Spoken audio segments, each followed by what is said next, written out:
How's it going, everybody? Nikki D here, coming at you live yet again. And today we're going to be doing a movie review, Five Nights at Freddy's. So I did a YouTube Shorts on it there, but I just made it really quick. Obviously, it's just like 60 seconds, and I just briefly talked about what I thought about the movie. Just like no spoilers or anything, but we're gonna spoil it, and we're gonna talk about it. So yeah, without any further ado, let's get into it. So yeah, I saw that the other day. I actually just streamed it. I didn't see the point in going to a theater for it. I'm not gonna lie to you. I'm not a big horror movie fan, so I don't remember if this is supposed to be like horror / comedy or what, but it's definitely missing the horror element of the movie. At best, I would give it suspenseful, and that would be a very generous title. This movie, I still don't think it's a bad movie. Don't get me wrong, but I think it's one of those movies that you really have to just kind of go in expecting, honestly, just a really not serious movie for about an hour. And you'll be really okay.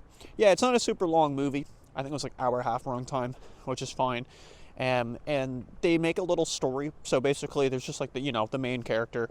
I can't remember their names. I just call them Jen. Jen's a police officer, and right off the get-go, something's kind of off with her, but you don't know what's going on, what she's doing.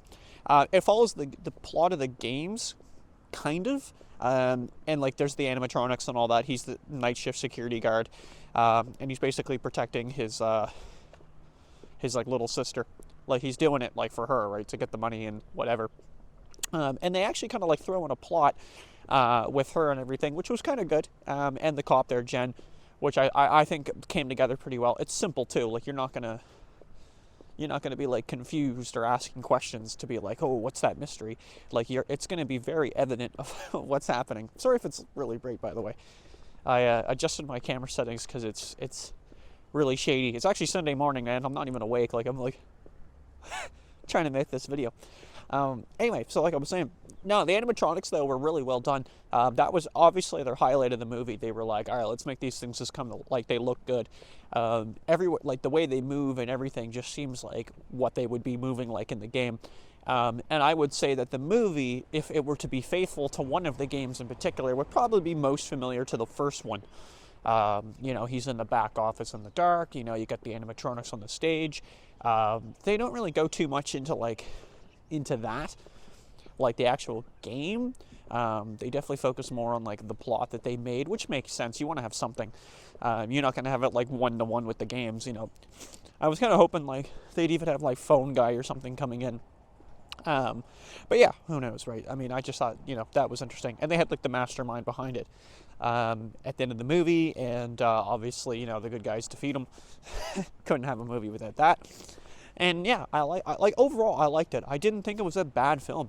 The critics obviously hate it.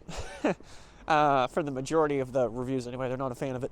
And the user reviews are really high. So, kind of go with that as you will. But I think people appreciate credit where credit is due, or give credit where credit is due. And I think you have to give it to them when they're staying loyal to the games. They're not if you watch the Master Chief, the Halo show, right? The Halo TV show, the Master Chiefs, and you watch that and you were a Halo fan, you'd probably be a little disappointed, right? To say the least. And I feel like watching this as a fan of the game, you will be probably happy with what you saw. There's not much of me that's sorry, there's people over here, so I'm just going to be a little more quiet. But yeah, there's not much of me that's trying to nitpick the movie. I don't think it's an amazing film by any means. I think it's just a cheap flick is what it is. It's just something you'd put on in the background. I wouldn't take it seriously. There's 4 deaths maybe in the movie, and they're not even it's not even horrifying or anything. Not that I really expected a real horror movie kind of vibe, there's the sound in the basement and they go check it out and it's Freddie. Yeah, I didn't necessarily expect that, but that's why I kind of didn't go to the theater either. I was oh man, I'm not good with horror movies. Do it. And I just kind of chuckled, but I think that's what they're kind of going for. I really do. Just that cheap,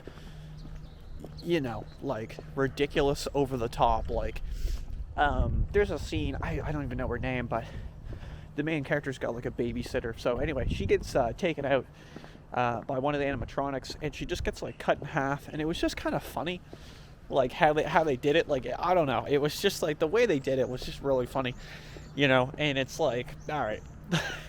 Like, I wasn't taking it seriously after probably, the first like 25 minutes.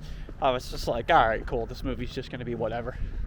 And I think that's why it worked for me anyway. I think it's like I said, I didn't take it seriously. I didn't look into the plot super hard.